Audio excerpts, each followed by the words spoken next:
Hey, everybody out there in our viewer world of Manchester, Hooksett, and Auburn. It's Wednesday night at 7 o'clock, which means it's time for another edition of The Progress Report. And so we are ready to do that tonight. I'm expecting my good friend Lou D'Alessandro will walk in very soon, and we'll take a break to get him seated. But in the meantime, I do have seated just to my right our featured guest for this week, and then we have a guest we're very pleased to have with us, because he's one of the more distinguished attorneys in New Hampshire, and more than that, he's a distinguished servant to the public, executive counselor. How many terms, executive counsel? This is my second. Second, 2 terms in executive council, where he certainly made an impact, and even more than that, a long history fighting to provide fair educational and equitable education funding across New Hampshire for all school districts, whether they are property rich or property poor. A fight that he's carried on in the courts and by going to the public again and again. And that's where he's made his chops, really. And we couldn't have had a more effective advocate for that good cause. And beyond that, Andrew, I'd like to let you introduce yourself a little bit. Tell us a little bit about your background. Are you a native of these parts, as we say? And if you're not, what brought you to New Hampshire? And what have you been doing other than the things I mentioned? Oh, sure. Well, you neglected to mention that I'm running for governor, which is So I did. taking up a lot of my time these days, devoting all of my energy and effort to it. So you mentioned the Claremont school funding case. Probably more than anyone who's run for governor, I understand how school funding works in New Hampshire. And a lot of people know about that case and what happened, and I hope we get to talk about that. But what people may not know is the personal side of that for me. I grew up in an eastern Pennsylvania mill town where the mill failed. It was a steel mill, and New Hampshire's mostly textile mills, but the effect was the same. The community struggled, the schools were really stretched. My dad was a maintenance man and a mechanic and a union shop steward. My mother was a homemaker. I'm the only one in my family to go to college. I went on scholarship. And then I paid for law school by working as a carpenter. So I really do understand the importance of educational opportunity. In many instances, it's a matter of economic justice. In places like Manchester, it's also a case of racial justice. Manchester and Nashua, our 2 most diverse communities, spend the least on their school children per child. And you have high poverty levels, 55, 60%, which means that we ought to be devoting more resources, not fewer resources, to the children in your school district. And that's a problem. That's an issue that we need to fix. I was on a radio debate not too long ago with a really conservative radio host who was giving me grief about taxes and having the temerity to talk about the unfairness and the immorality of our local property tax system, which is the most broad-based tax, by the way. And so I said to this fella, Jack, let's stop talking about taxes and property values. Let's talk about pizza. Pizza in Moulton Borough costs you $7.25. In Manchester, it costs you $19, and in Claremont, it costs you $42. And in Manchester and Claremont, you don't get cheese with your pizza. Do you think that's fair? And Jack said, no, that's not fair. And I said, well, those aren't arbitrary numbers. Those are the property tax rates for Moulton Borough, Manchester, and Claremont. Yeah. And it is killing communities across our state. You can't develop or grow a business in Claremont because the property taxes are so high, which means it's hard to find jobs there. In Manchester, you don't invest enough in your school children. There's a school funding commission ongoing now that Yes. you know about. Yes. And they're starting to get reports back in from the experts they hired. And the experts pegged the funding deficiency for Manchester at $10,000 a child. Wow. You're spending $10,000 too little per child because there's so many high needs. Kids in poverty, special ed needs, second language learners, all of that is happening. And for decades, political leadership in this state have refused to deal with this problem, and it's getting worse.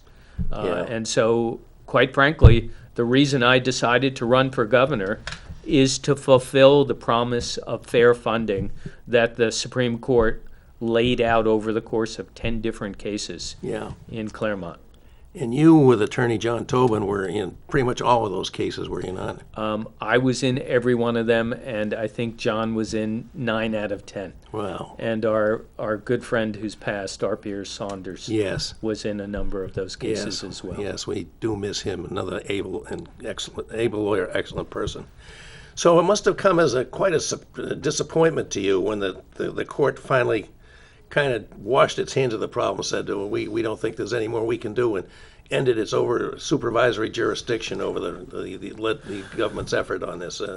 Would that be accurate? Well, it brought home to me the need to address this on the political level. Yeah. There's almost a three-legged stool of public policy. It's the science or the data, the court system, and the politics. Yeah. And we've had science and data supporting us. Court system, after a lot of work, Yeah. went with us, but we just haven't had the political support. And, quite frankly, if someone else had stepped up over the intervening 25 years, I probably wouldn't be sitting in this chair. Yeah, well, you've got persistence, that's for sure. Yeah, there's another word for it too, but I'll take persistence or tenacity. One of the things that your opponent, Senator Feltus, said when he was with us is he disagreed with you because at one point you said, it's not that New Hampshire doesn't spend enough on education, we do.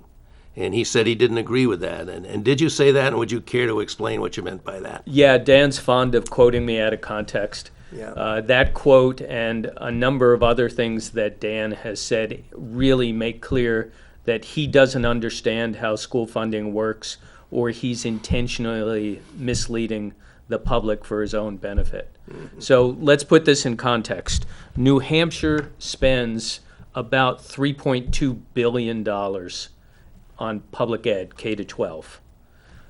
73% of that money comes from the local property tax. And because it's so heavily weighted towards the local property tax, New Hampshire is last in America in state support for public education, which means we're most heavily reliant on the property tax. Right. And because it's so heavily weighted on the property tax, some communities raise more than they really need because they can raise it easily with really low tax rates. Yeah. The lakefront, the oceanfront, the communities with ski hills, while other communities can't take care of their kids because even with abnormally high property taxes, they can't raise enough money. So $3.2 billion is not, on the whole, too little to fund the education services needed by the approximately 170,000 kids in New Hampshire. It's just that so much of it is focused on kids of privilege, and so many kids in poverty are overlooked. And Dan should know that. If he's been to Claremont, if he's been to Rochester, if he spent as much time in the Berlin or Manchester schools as I have, he would know that, and he would stop taking that quote out of context. And he would know we mentioned the School Funding Commission. Mm-hmm. They are starting to listen to reports on how to address the funding needs, appropriate reports. Nobody is saying you solve this by closing loopholes, mm-hmm. which is Dan's approach. Mm-hmm. And in the debate on WMUR on Monday night, John DeStaso asked him, how much money will you generate by closing loopholes? And Dan dodged the question. Yeah, And I went at him. I said, how much money are you talking about? yeah, Dan doesn't have an answer. yeah, And there isn't, well, first of all, if you knew about loopholes, why didn't you close them yeah. already, right? Yeah, But second, that's not going to generate the revenues. We need a fundamental restructuring of the property tax system. And what's become clear from all the forums that Dan and I have done and from the debates, including MUR, and I would invite people to go look at the MUR debate if they haven't seen it, is that Dan, like Sununu, supports the current property tax system and doesn't want to change it. yeah, And that's a problem. yeah, okay. I believe we have a call. Do we have a call, Brendan? Yes.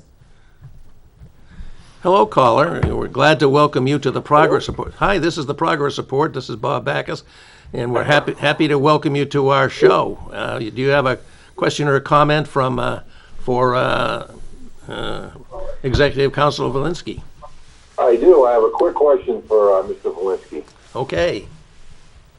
So I'm following you, and you were talking about the affluent communities, lakefront property, oceanfront property, whatnot. Yeah. And it seems like you're saying their taxes aren't high enough. Is that what you're saying? In one approach, that part is accurate. So we did, my friends John Tobin, Doug Hall, and I have done forums across the state explaining how school funding works. And in the forum in Newport, someone said if the glacier had cut left instead of right, Newport would have the lake and Sunapee would have the school funding problem.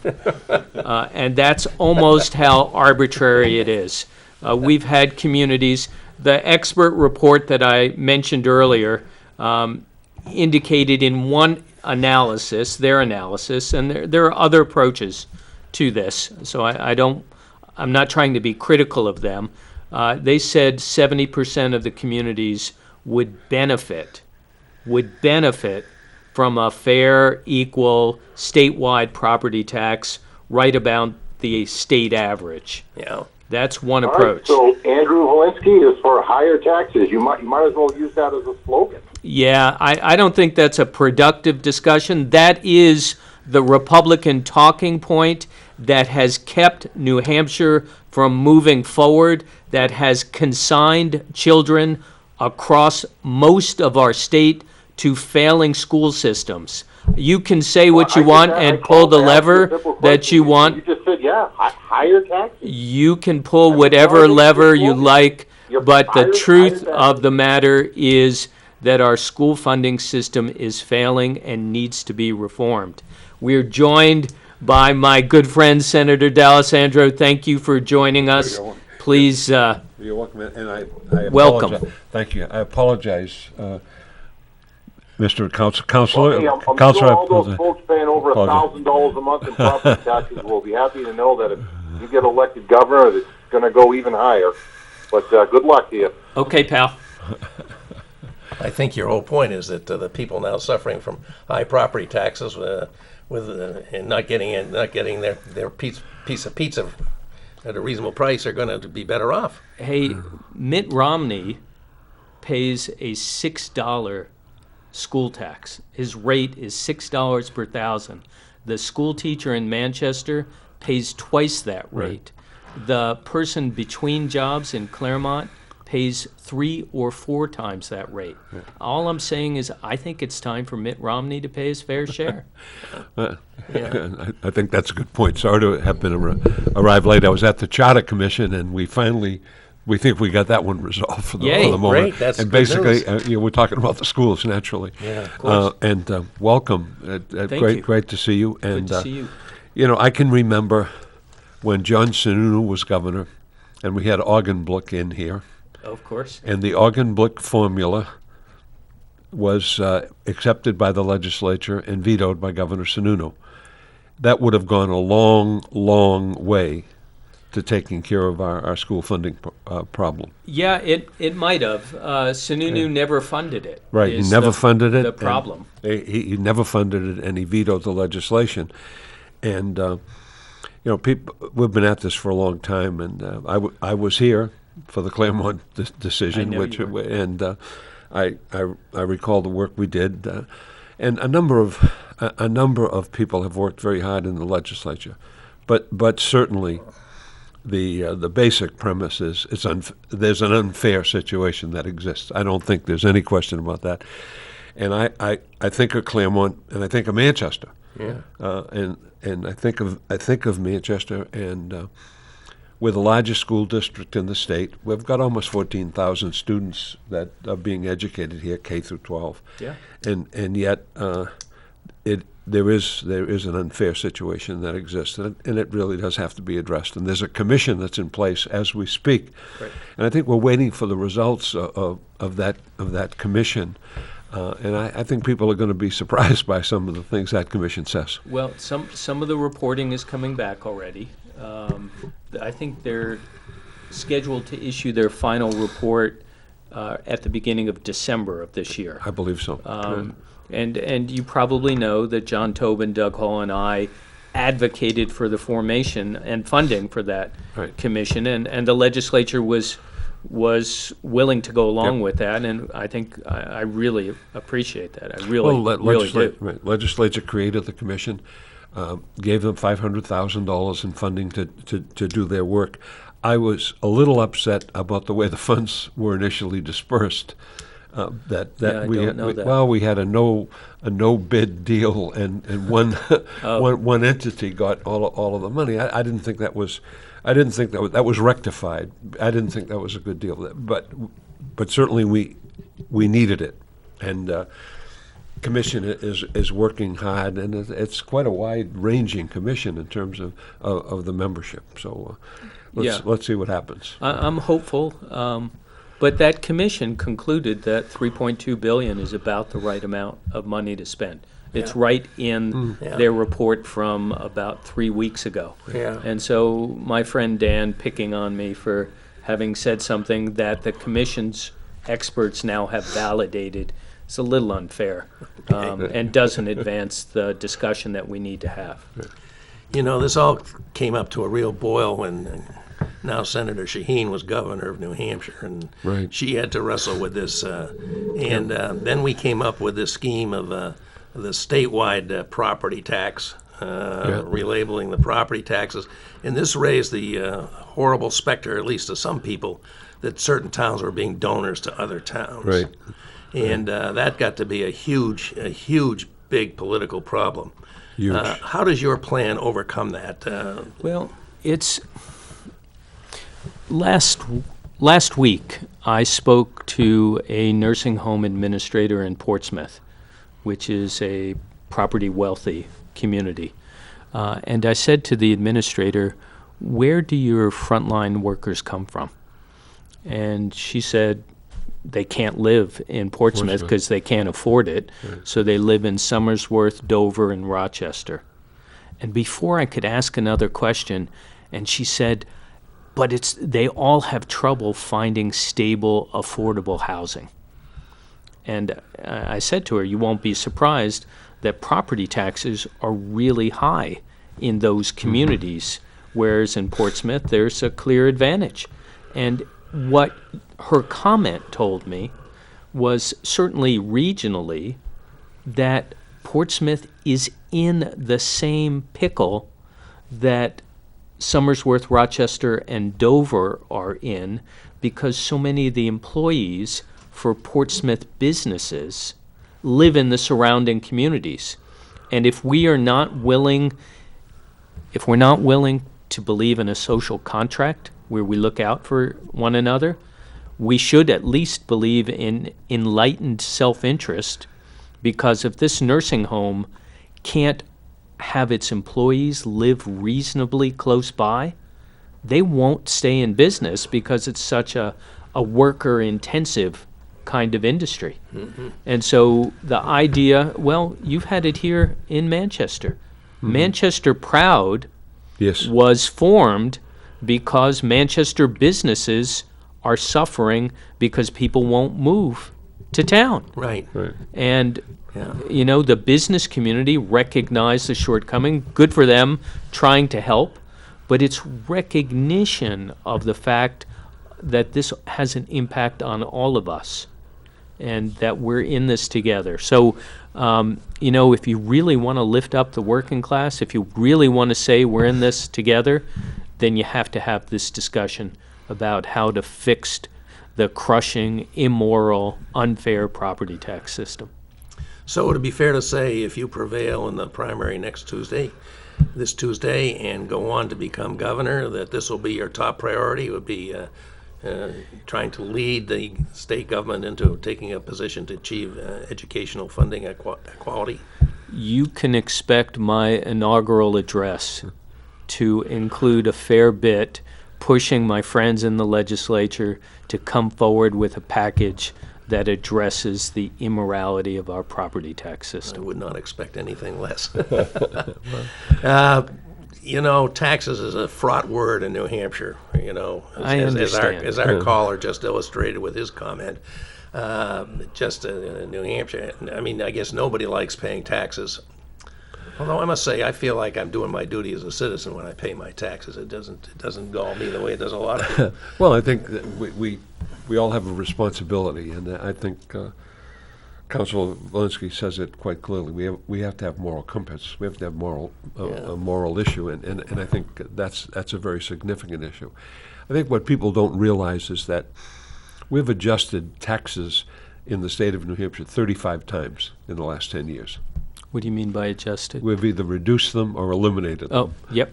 And that, to me, that's crazy. That's crazy. Right. And we are a low-tax state. The tax burden, when you look at the overall burden, it's low. But from my standpoint, and I argued against the reduction of many of these taxes because I saw no reason to eliminate them. But if you do that, you get to the core issue, and the core issue is if you constantly deplete your revenues, your ability to address any situation becomes very problematic, extremely problematic. Yeah. And in our situation, we took the business taxes from 8.5 to 7.7. We took the business enterprise tax from 6.78 to 0.6. We reduced our ability to raise revenue by $100 million. $100 million. And to me, that isn't what business wanted. They wanted a reduction, and I concur with that, but not of that magnitude. And then we eliminate the electric consumption tax. Yeah. That costs us $5 million a year. Which nobody even noticed. No, the effect on a person was like 2 cents. So we've got to do something. Now, I ran for governor long time ago, and I did not take the pledge. All right, I didn't take the pledge. I lost, obviously, but I think looking at the revenue picture for the state of New Hampshire, and getting a group to look at that is a good first start. Yeah. I mean, it's a really good I agree. first start. I agree. And we've got to do that in order to keep us going. Well, a lot of this question, and it's more acute in this time of COVID. Yes. A lot of this question is, do you believe there's a role for government in society? Yeah. And government is really joint activity. Yeah. Yeah. And so at a time when we're in the midst of a COVID pandemic and economic uproar and racial injustice and climate change and healthcare problems, all of that, isn't there room to pool our resources and make sure you and I and Bob and all of our community members have access to health care? Isn't it our place to say that our neighbors shouldn't starve for lack of income? or be on the streets because they've been evicted. Those are all things that we can address as a state to look out for one another. That's why we do that. And if we're going to do that, there is a need for some shared resources to pull it off. Yeah. Yeah. Well, So that, Lou mentioned it, and you certainly have taken a position on it, but it's distressing we even have to talk about it, but there is this silly pledge thing out there. You want to just talk about your position on that and compare it with Senator Feltus? Yeah, thank God Bill Loeb and Mel Thompson are long gone, because they started this problem They 50 sure did. years ago by putting forward the claim that New Hampshire should never have broad-based taxes without acknowledging that the property tax is the broadest base tax.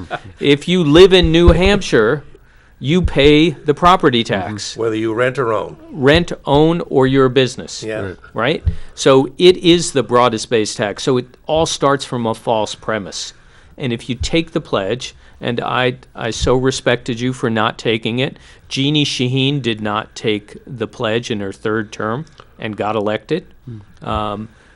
Dan has taken the pledge, which to me is a promise to fail, and I refuse to take it in part because of my litigated experience in Claremont and because of my lived experience going to school in a mill town where the mill failed. So I get it from both ends. I know what it's like. I got to say, when I first went to Claremont to meet the clients, it was a lot like going home for me. The high school, Stevens High School, was a little smaller, but a lot like my high school. No one had lab equipment.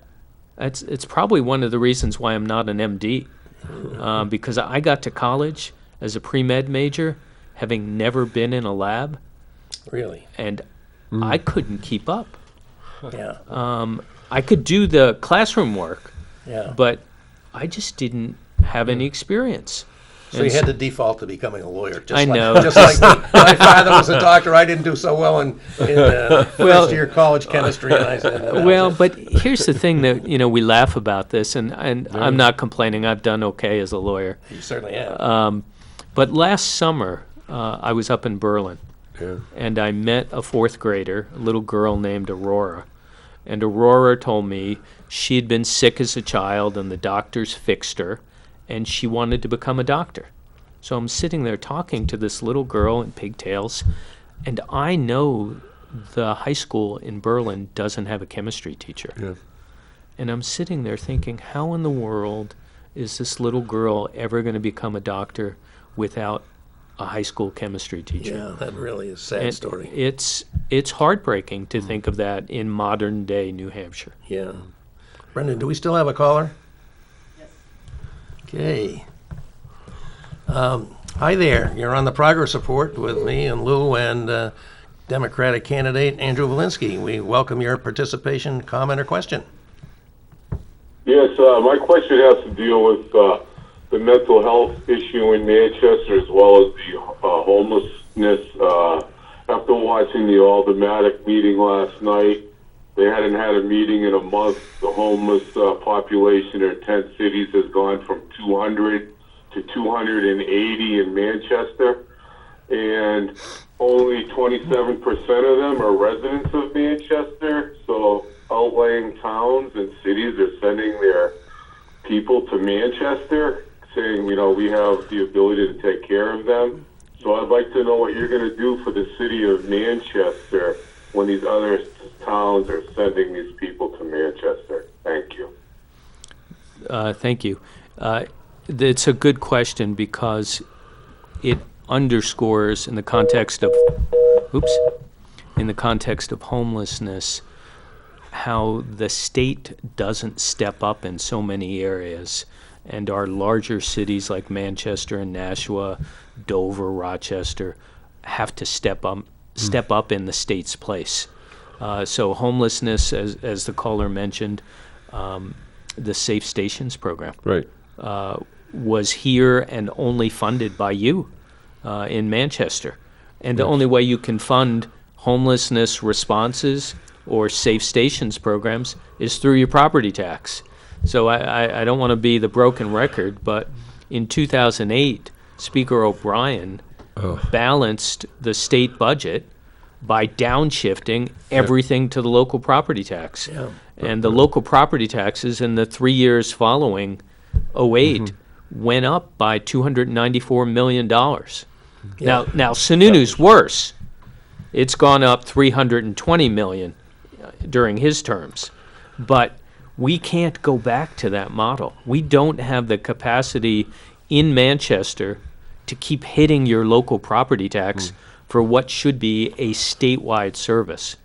We should, at the state level, have a housing first model. And we don't. Not in any significant way. Right. Well, let me just say, in defense of the state budget, because I have to defend it because I wrote it. Fair. Well, with the help of many others, we did for the first time put significant, we put $10 million and $5 million a year to come from the real estate transfer tax for housing. That was a real move forward.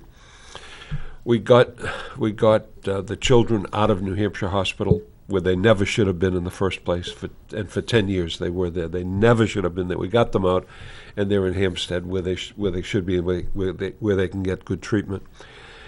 By doing that, we created 40 more beds at New Hampshire Hospital, so that those awaiting in emergency rooms won't be there. You know, and of course there's a legal problem there, as you know. So we made room for them.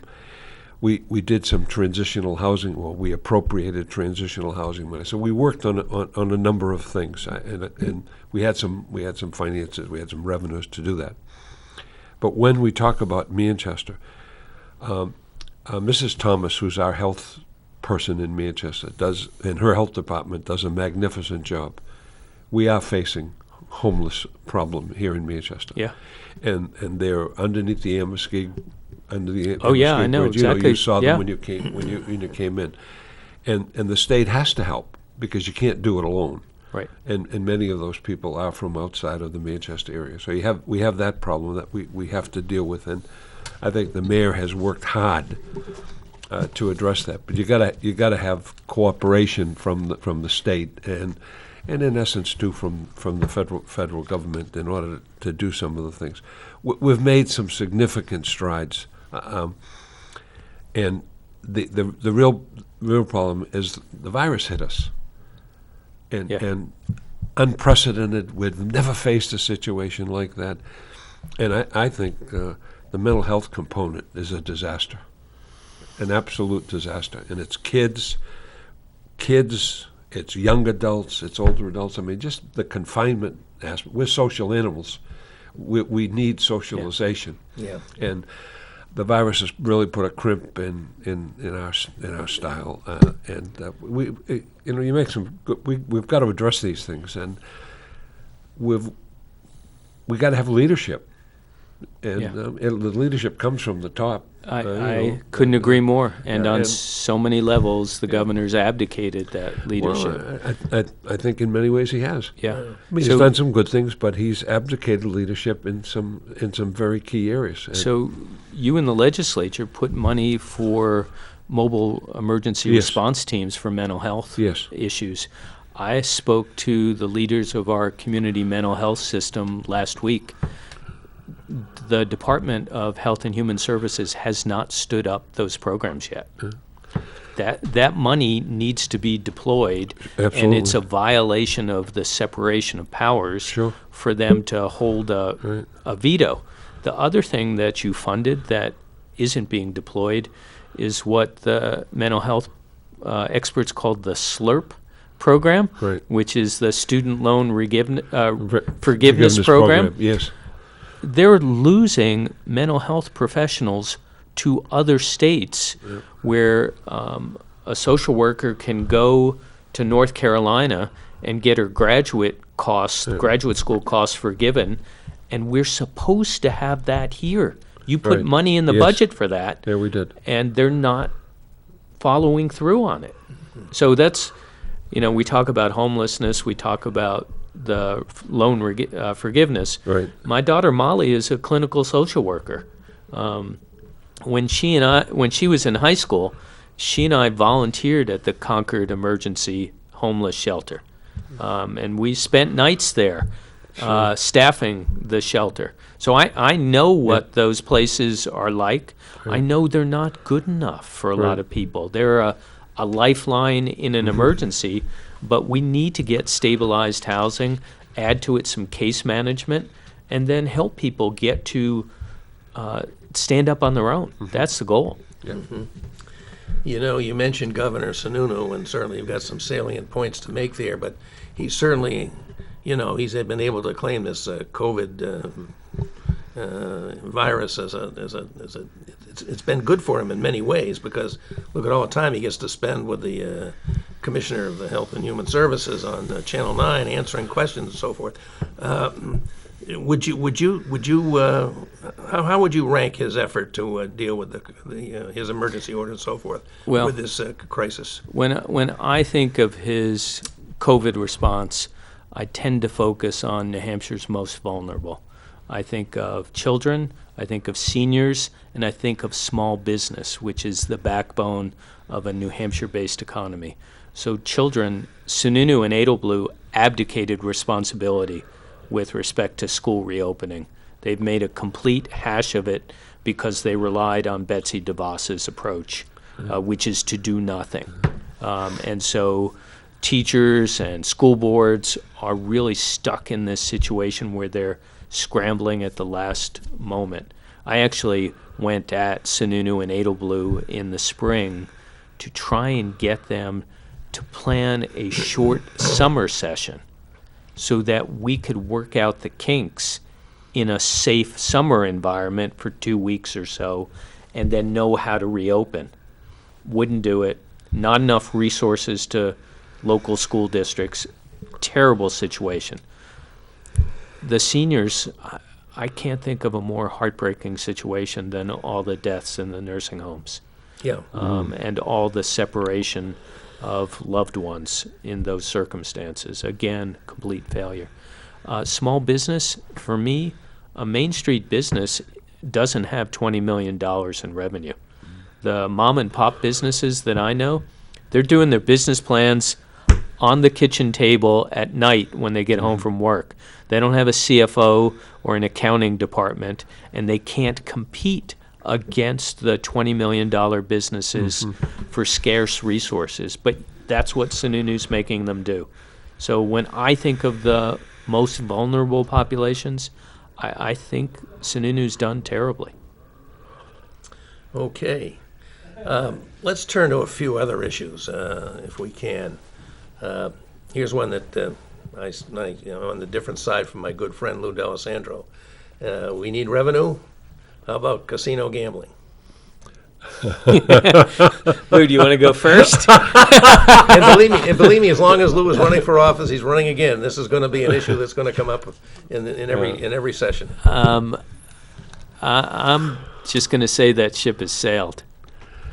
Well, I think you're right in one context. Yes, it did sail. I mean, 20 years ago, it was a viable option. And 20 years ago, Senator Clem and I had a proposal that would have, in essence, saved Rockingham Park, which is now really, it's a market basket, it's a Ford dealership, Yeah. and there's housing, and there's a pile of dirt there that they got to move around. And as a result of that, we got to send 3.5 million gallons of water south every day so that they'll have enough water to drink. Yeah. So your point is well taken. It was an opportunity to get ahead of the curve and do some things. Arthur Clem and I worked on it, and I've worked at it year after year after year after year after year, and obviously have lost. The closest call we lost by one vote in the House, by one vote.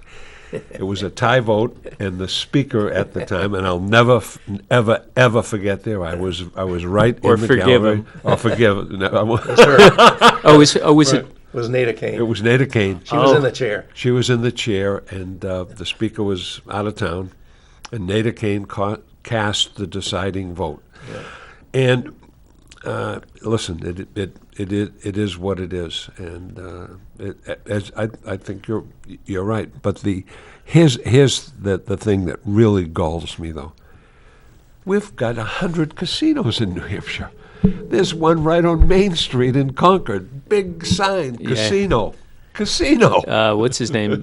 Senator Sanborn's place. He's Yep. got casino in the window. And we got this casino, and we got this casino. We have this casino. And what's it? Charitable gaming. So what's the difference? Yeah. You know, I beg them to tell me what the difference is. What's the difference of going into a charitable venue, playing whatever you're doing, cards, roulette, dice, and so forth, but does the fact that a charity gets a piece of the action, does that make it nice? I think the difference is the slot machines, which are the most addictive things. Yeah, the slots. I think I tend to be with Bob on this one, but I will say you were a lot more accomplished than I ever was, but we both played football, and we're both used to ramming things with our heads. Right. and we don't always learn. Right. And you've done yeoman's job on that topic. But if we can segue a little bit, Yeah. Last week we released our plan to legalize marijuana for adult use in New Hampshire. Yeah. In part, that's a social and racial justice issue. In part, it's a revenue issue. So we are surrounded in New Hampshire Right. by states where adult use is legal, and in Canada it is also legal. We have decriminalized, in quotes, Right. marijuana possession. It is a crime to possess marijuana in any amount if you're under 21. It is a crime to grow a single plant of marijuana. That's actually a felony in New Hampshire. Black young people are arrested at 4 times the rate as white young people for marijuana possession. That's a systemic racism issue. I think if we do it right, we could generate somewhere between $20 and $30 million for state revenues. Well, there's one place where I don't agree with you on that. That's fair. You can I'm not disagree. keen on legalizing pot. I'm concerned about, number one, the potency of the stuff is so much greater than it was when maybe you and I in our misspent youth tried it and inhaled or didn't inhale. I'm not going there. True. You know, and the fact that they package it to make it so attractive to youngsters and I don't know what the experience is in the other states, but I hear it's pretty mixed. So anyway. I think you have in the other states generally what's called a cannabis control board that does quality assurance with appropriate laboratory work, so you know what you're getting. Yeah. It's not quite as bad as what you're saying, but I think it's time. I think this is one of the things where we can move New Hampshire forward. We can have a new revenue stream, and I'm pretty clear on it. And I know people can disagree with me, and I respect the disagreement, but I want to be upfront as to where I am and what I would do. You bring this to me as the legislature. Well, you could. You're not running I again. won't be there, but I might Okay. go up and testify. You never know. Okay, well, I'd love to see you. You bring this to me in a reasonable form, and I'll sign it. Okay. Let's talk a little bit about the race, if we can. You only got a week to go, and 6 days. 6 days, right? Yeah. Hey, how about that? Unreal. And you were indicating to me before we started here that you're feeling good about it, and you have some reasons for feeling a little optimistic right now. Well, I don't want to characterize how I feel. Let's talk about facts. The UNH Survey Center released a poll this afternoon showing that I was ahead 36% over Senator Feltus. That's within the margin of error. Yeah. So it's a tie. Yeah. And being at a tie where I'm being outspent by a guy almost 2 to 1 shows that our message and my judgment are resonating. Yeah. We had the WMUR debate that aired on Monday night. We've gotten really good feedback from that. I am generally more clear and more substantive and more direct than Dan is. And that came through, I think, in the debate. Some of the questions were a little odd, let me say that. It's I agree. a very Republican approach to a Democratic debate. Yeah. I was asked at one point if public health data led a President Biden to close down the country, but New Hampshire Right, was right. still doing reasonably well, would you defy the president? I remember And, the question. and it was like, what kind of question is that? If he's acting reasonably in reliance on public health science, we're in this together. We should be acting as a nation. And so the nature of the question really raised concerns for me. But it was good debate. It's available on their Yep. website. Right, People right. can go look at it. There were exchanges on school funding, on choice, on COVID. It turns out Dan and I both like to hike, so that's a good Right, thing. right, yeah. Although Amy and I, my wife Amy and I, have climbed all 48 Right, I remember 4,000 you made footers. That statement, you made that statement, right. So we really like to Right, hike, right. and it's one of the attractions of Hampshire. being here. Do you know how I first came to New Hampshire? No, but I'd love to hear. So the summer before law school, I'd worked the year as a framing carpenter. Towards the end of the summer, I got a job leading a bicycle trip, 10, 16-year-olds from the Northern Kingdom in Vermont across the Kankomangas to Maine and down Maine to Massachusetts. So my first experience in New Hampshire in 77 was on a 10-speed with a bunch of 16-year-olds pedaling with 30 pounds of tent and gear on my bike. Yeah, wow. So what made you New Hampshire seem more appealing than Vermont or Maine? Later on, when we had our first child, Amy and I wanted to get closer to her parents who live in Massachusetts. And I happened to have been at a law seminar with a bunch of New Hampshire public defenders. And so we wanted to come to New England. I'd been practicing in Tennessee and throughout the South defending death penalty cases and teaching law school. And I knew these public defenders. And so Mark Sisti and Barbara Sweet Mark. and Barbara Abbott were people that I happened to know from the seminar. So I called David Garfunkel, now Judge Garfunkel, Yes. and said, I know your folks. Can you use an experienced trial lawyer? And I was assigned to the Manchester Public Defender Office, and I have spent the majority of my legal career as a lawyer located in Manchester. I'll be Wow. darned. Well, great. Huh, interesting. So, And Mark Sisti, wonderful friend of mine. Great, I think one of the real one of the real treasures of New Hampshire, in my opinion. I agree. So you missed it before you got here. I mentioned that I paid for the start of law school by working as a carpenter. Wow. Mark paid for the start of law school by working as a steel worker. Mark, amazing guy. Let me deviate for 1 second. yes. Mark Sisti's uncle, Sibby Sisti, played for the Boston Braves. Yes. And the first professional baseball game I ever saw was in Braves Field. I went one time, and I saw Sibby Sisti play. No kidding. Yeah, it was really something. And the Braves had these magnificent uniforms. Yeah. Oh my God! And it was what a thrill it was to see him play. I talked to Mark about that a lot. And Mark's mom, by the way, is not well, and he was in Buffalo, and she was not doing well. But a class act. Yeah. Yes. Spawn and Sane and the Day of Rain. That's right. Spawn and Sane, and pray for rain. Pray for rain.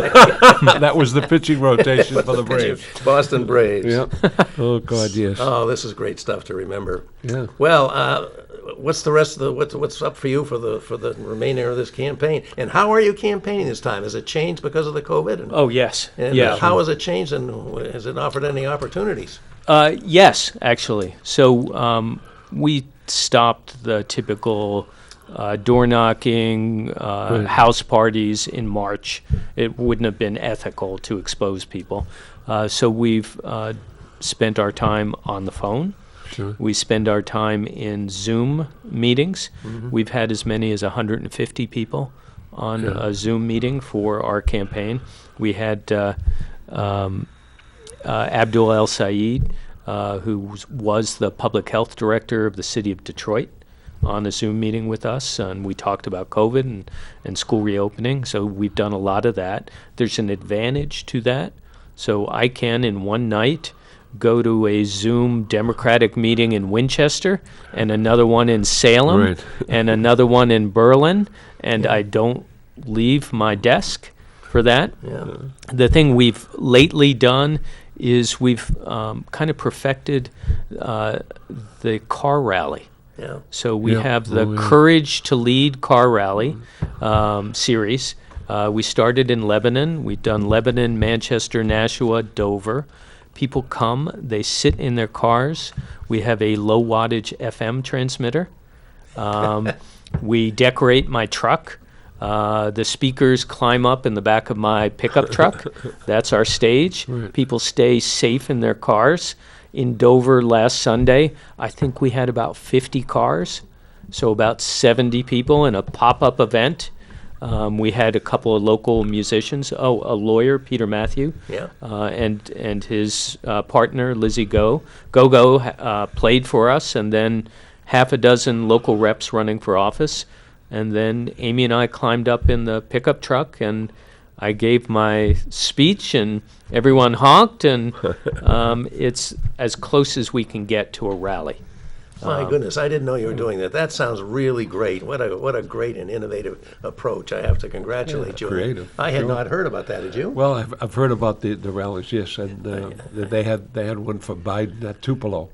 Where all Yes. the cars. All Yeah, the cars that's right, came. that's right. And I heard that was a good success, and that was the night that he spoke. So that was and I think you have to be creative at this Yep. point in time. You got to be. Yep, yep. And, you got to find ways to get there. You certainly have been. I mean, that's just We have outstanding. one car rally left. Yeah. It's the night before the primary. It's at NEA New Hampshire in Concord. Okay. I'm endorsed by the 17,000 members of the NEA Teachers Union, and Yes, we're I doing know. it with them and with the State Employees Union, another 10,000 member union that's also endorsed me. So both Concord headquartered, and we're going to use the NEA lot Yeah. at 5:30 on Monday. If anyone cares to drive over. I think it might be fun. I would urge.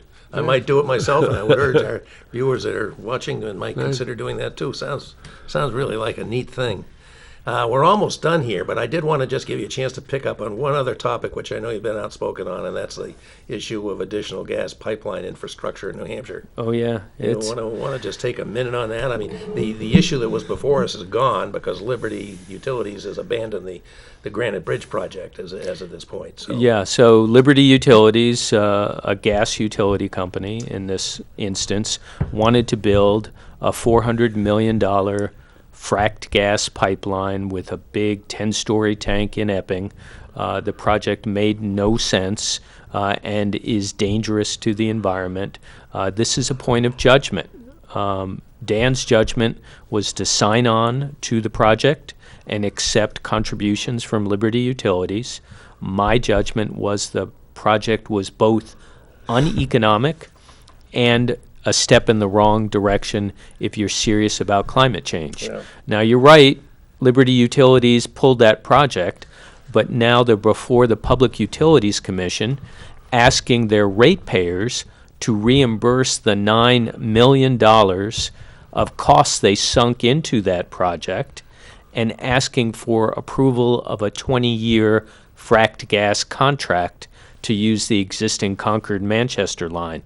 20 years when we know the climate scientists are telling us we have 8 years maybe, 10 years maybe, to bend the curve on carbon. Yep. Committing to a 20-year fracked gas contract makes no sense. Dan supports it. I oppose it.